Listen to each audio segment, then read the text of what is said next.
ये state sponsor दंगा था। दीदी के पेट में दर्द होता है। मुर्शिदाबाद का दंगा स्टेट स्पॉन्सर्ड था। ऑपरेशन सिंदूर में सैकड़ों आतंकी मारे गए, इसलिए ममता दीदी के पेट में दर्द हो रहा है।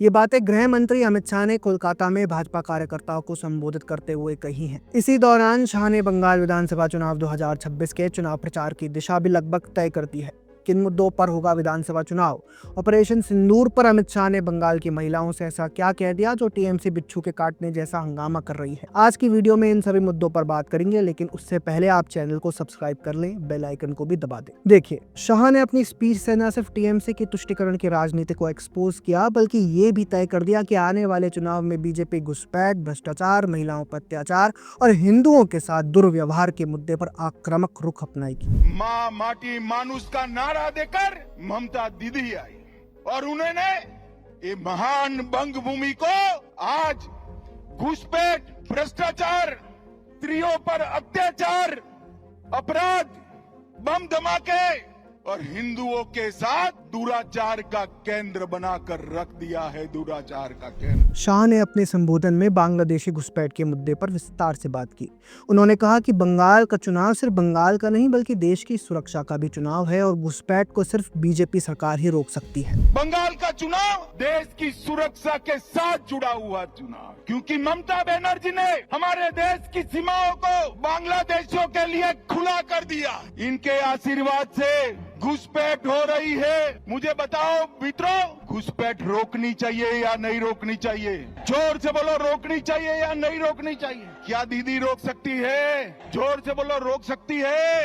ये भाईपो रोक सकते हैं क्या? घुसपैठ केवल और केवल कमल फूल की सरकार रोक सकती है। शाह के इस बयान से एक बात तो स्पष्ट है कि बंगाल के चुनाव को बीजेपी नेशनल सिक्योरिटी से जोड़ते हुए पूरी ताकत के साथ लड़ने जा रही है और सिर्फ लड़ने नहीं जा रही बल्कि लीड लेती हुई भी दिखाई दे रही है। वैसे भी बंगाल के चुनाव को नेशनल सिक्योरिटी से जोड़ना गलत नहीं है, क्योंकि जानकारों के अनुसार इलीगल बांग्लादेशी इस समय राष्ट्रीय आंतरिक सुरक्षा के लिए सबसे बड़ा खतरा है। इसके साथ ही गृह मंत्री अमित शाह ने ऑपरेशन सिंदूर को लेकर भी सीएम ममता बनर्जी पर जमकर हमला बोला है।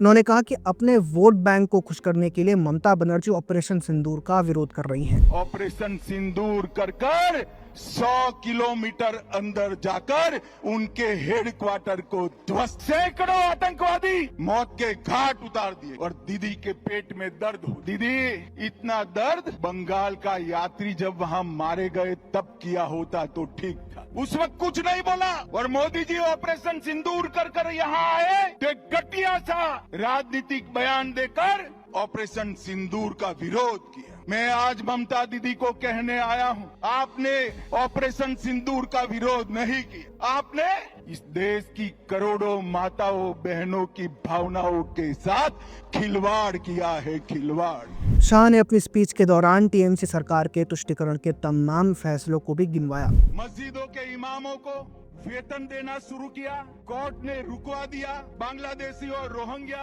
उनकी मदद से घुसपैठ कर रहे हैं। राम जन्मभूमि के भूमि पूजन के दिन सद्भावना जुलूस के नाम पर नाटक किया। दुर्गा पूजा का विसर्जन पोस्टपोन किया।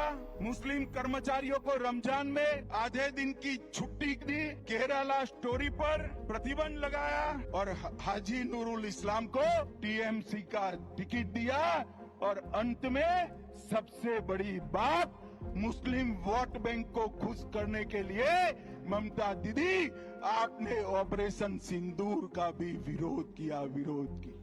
इसके बाद गृह मंत्री ने जो कहा वो बहुत महत्वपूर्ण है। उन्होंने राज्य की महिलाओं से अपील करते हुए कहा कि आने वाले चुनाव में ममता दीदी को वे समझा दे कि सिंदूर का अपमान करने का क्या परिणाम होता है। और मैं बंगाल की मातृशक्ति को भी अपील करने आया हूँ, आने वाले चुनाव में ऑपरेशन सिंदूर पर सवाल उठाने वाली ममता जी को सिंदूर की कीमत बंगाल की माताएं बहनें जरा समझा दे, सिंदूर का अपमान करने का क्या मतलब। शाह के इस बयान से ये तो तय है कि बीजेपी ने अपनी चुनावी रणनीति लगभग तय कर ली है।